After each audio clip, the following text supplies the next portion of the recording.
Movie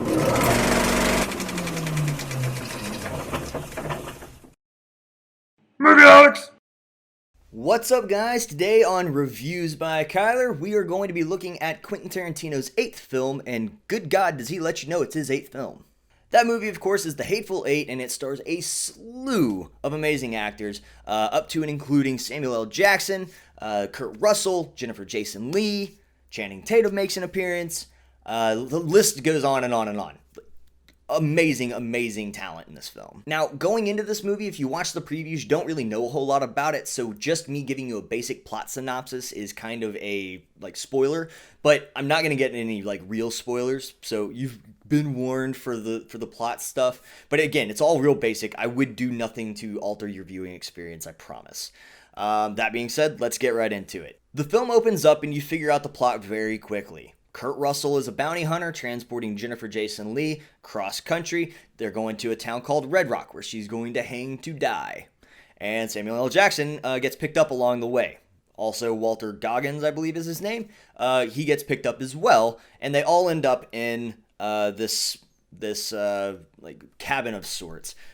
Samuel L. Jackson is a bounty hunter as well. He's got some dead people with him that he's trying to turn in for money. And basically, the vast majority of this film takes place inside of this cabin. And when I say it's one of the most intense dramas / mystery / comedies, I ain't joking. Now, some people are going to ask, is this a violent movie? Yeah. But I gotta say, it's a lot more tame than I've come to expect from Quentin Tarantino. So, there you go. So, let's talk cinematography.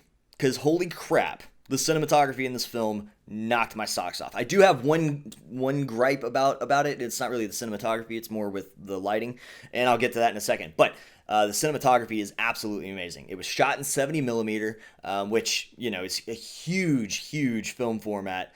And I mean huge as in large, not like popular. It's definitely not popular. Huge film format. So I didn't unfortunately get to see it in 70 millimeter, but I can see the film and I just know what it would have looked like.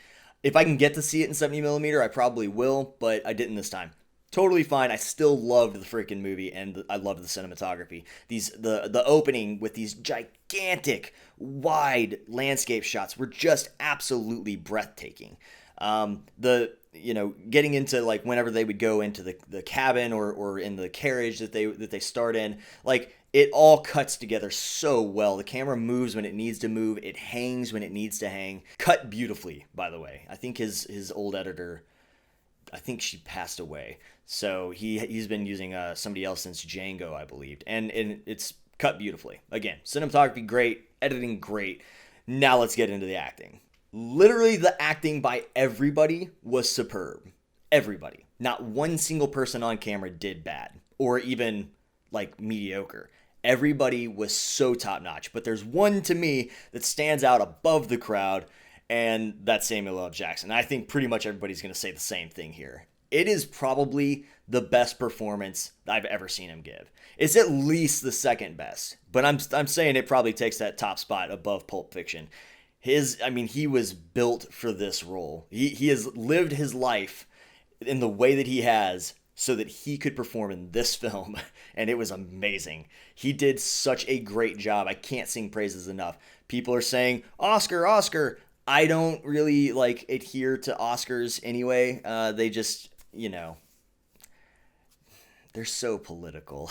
So that being said, whatever awards are available, I definitely think he deserves them. I hesitate to say that this is my favorite film of the year, but damn, it might be my favorite film of the year.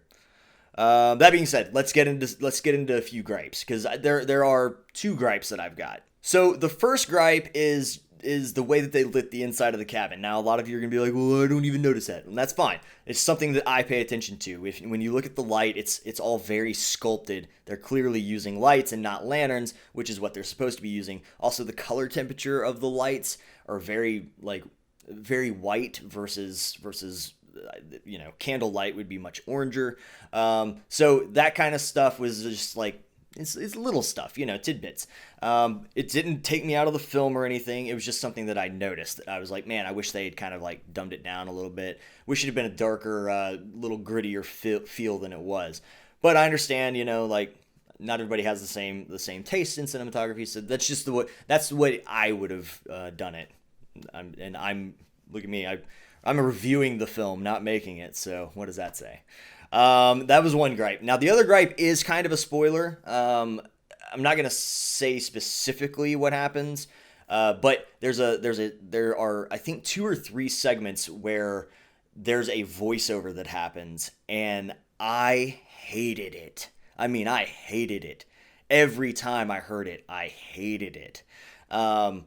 So you'll have to watch it to really get what I mean, but that's something that I just maybe on my second time around when I watch it, it'll be okay. But this time around, it was not okay. All in all, guys, I really think that this movie is worth the watch. I definitely think you should go see it in the theaters. If you can see it in 70 millimeter, you should. I would have, but it wasn't showing last night when we wanted to go in 70 millimeter, and we weren't waiting any longer, so we just went and did it. That being said, if you get to see it in 70 millimeter, come back here and let me know what you thought about it in the comment section below. All in all, guys, I'm going to give this movie the rating of F for freaking fantastic. Do you agree? Have you seen it? If you have, make sure to let me know what you thought about it in the comment section below. And as always, guys, hit me up on Facebook, Twitter, Instagram, and SoundCloud. Roll over to movieholics.net. Leave us a question there. We're getting really, really close to that 200th video. So we would really love to do a Q&A plus a kind of like a 2016 address, so to speak, where we just kind of tell you what we're wanting to do with the channel. Talk about some of the accomplishments that we've all made we're over 1,000 movie holics strong. So anyways, that's all I've got, guys. I will catch you next time. I love you dearly. Deuces.